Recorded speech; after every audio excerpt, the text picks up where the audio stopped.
a lunch that we do every year just to give you ladies an opportunity to hear from our student interns who are conservative activists on their campus. So each of them are going to come up and just share a little bit about their experiences on campus, how they got into conservative activism at their school and what they're doing to combat liberalism at their university. Our final speaker, she is sort of an honorary Claire Booth Luce intern for today. She's not actually interning in our office, but she's done a lot of work with us on her campus at James Madison University. So please join me in welcoming Emily Buck.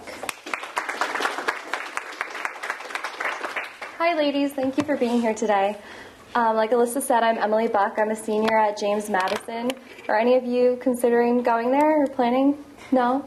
Oh, you? All right, let's talk afterwards. For the rest of you, it's not the worst thing in the world. But I thought about what I could talk to you about today, and I came up with my top 5 tips for being a student activist. I've tried to do a lot of activism on my campus. This past spring, I hosted Kate Obenchain, and since then I've kind of been fighting the feminists. And that's really important, and all of you need to join in and do it. And you're taking the right step by being here. So my first tip for you is, number 1, don't let anyone underestimate you or intimidate you because of your age. And conservatives will do it to you, and liberals will do it to you. When I went to college, I joined the College Republicans, and I spent an entire year being a nobody, being really quiet, because I thought I'm a freshman. I can't say anything. They're all older than me. When I should have taken over the club then, because I had a lot that I could offer, and when you go to college, you'll see that people need your help. So you really need to join in.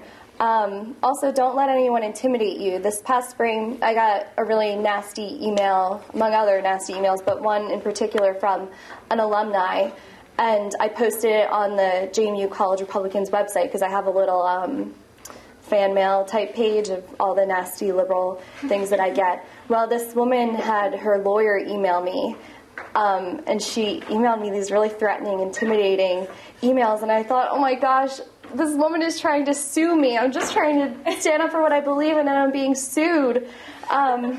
But then I emailed Michelle, and Michelle is a very smart lawyer, and she looked into it for me, and she said, no, you're not doing anything wrong. She's just trying to intimidate you. So don't let anybody scare you. Okay, so my number 2 tip is, people are going to ask you why you're a conservative. So have some pre-canned responses, be prepared, kind of think about it, and memorize the little response. And then also, as you start talking to people about your beliefs, some common things are going to come up, like gay marriage and abortion, and have some already practiced responses so that you're not going to stumble over your words. And memorize a few statistics.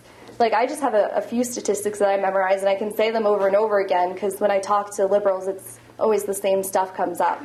Also, if you're in a liberal fight and you get in a corner, ask them an open-ended question. It works every time because they can't answer you. The best thing to do is ask, well, why do you like Barack Obama, or why do you hate Sarah Palin? They can never answer you because they don't have a clue. I even had a guy pull out his cell phone one time because he had no idea, and he looked up why he doesn't like Sarah Palin. He's like, oh, hold on. Oh, she quit her governorship, so that's why I don't like her. So, and also pay attention when you're watching the pundits on Fox News. Pay attention to the rhetoric they use and the words they use. And practice. Just talk to your friends about it. And it doesn't have to be a fight. It just has to be a discussion. It's really important for you all to stand up and be able to speak about your beliefs. My 3rd tip is, don't wait for the fight to come to you. Go out there and seek the fight. A lot of these liberal organizations only exist because they've gone under the radar, and no one else has noticed that they're doing all these horrible things. I mean, look at Planned Parenthood.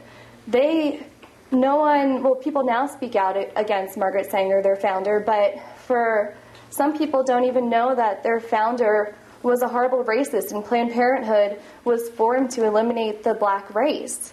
So kind of seek these things out. A good way to do that is look into the funding at your college or your high school.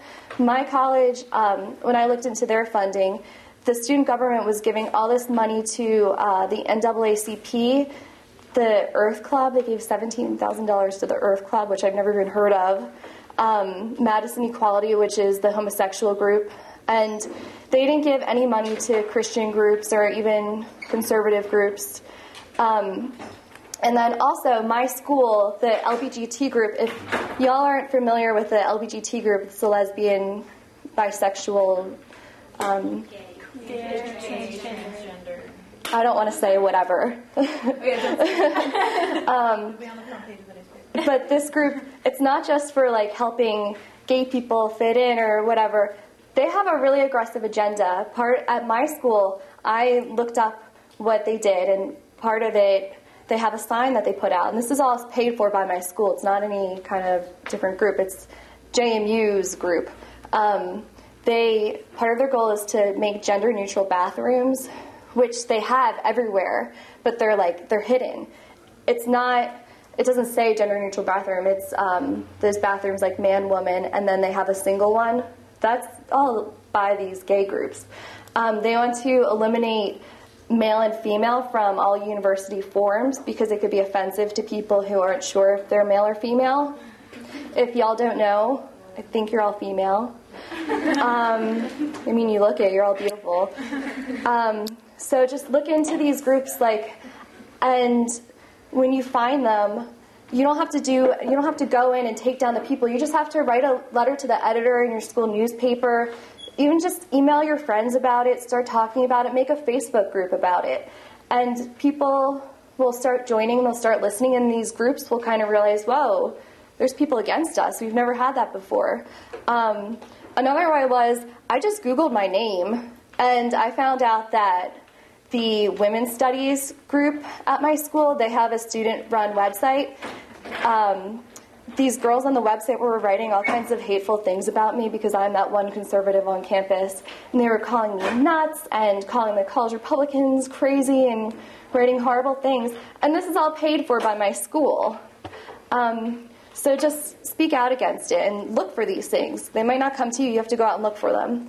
Number 4 is document everything. When you're fighting the fight, if someone writes something about you online or your group, take screenshots of it. And I do that a lot for the feminist groups. They always have posts about how they hate the college Republicans, and then I put it on my website. And when they're all together, it makes a pretty good statement. If you're having some sort of confrontation with someone from your school, stick your cell phone or your iPod in your pocket and record it.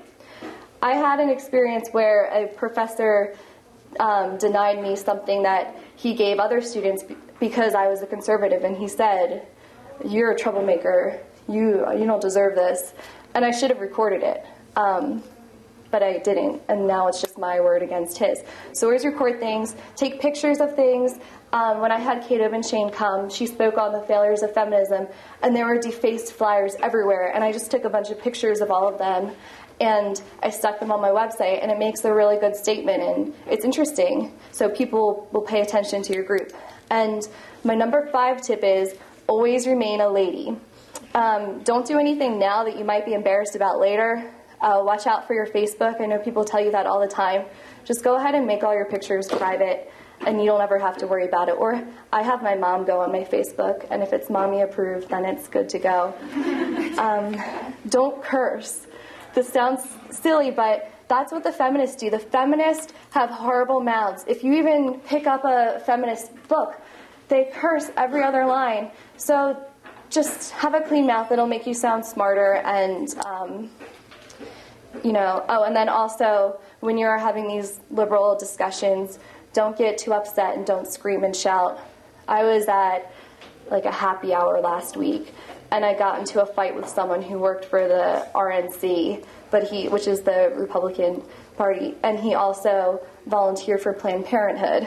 So he made me really upset, this pro-abortion Republican, and I got so mad, and I was yelling at him, and everybody could hear me, over the music and the talking, and that's a no-no. Don't do that. You just make yourself look silly. I looked like a fool. So number 1, don't let anyone underestimate you or intimidate you because of your age. Number 2, have some pre-canned responses and practice what to say as to why you're conservative or why you believe the things you believe. Number 3, seek fights. Number 4, document everything. Number 5, always remain a lady, especially a loose lady. Not that kind of loose lady, a clear booth loose lady. They'll help you with everything that you need to know. And still, stay with them. They will teach you how to raise money. They'll help you get speakers. So I really urge you to have the courage to get involved, and it's so important. And it's just so important to fight for your womanhood and your morality. So thank you.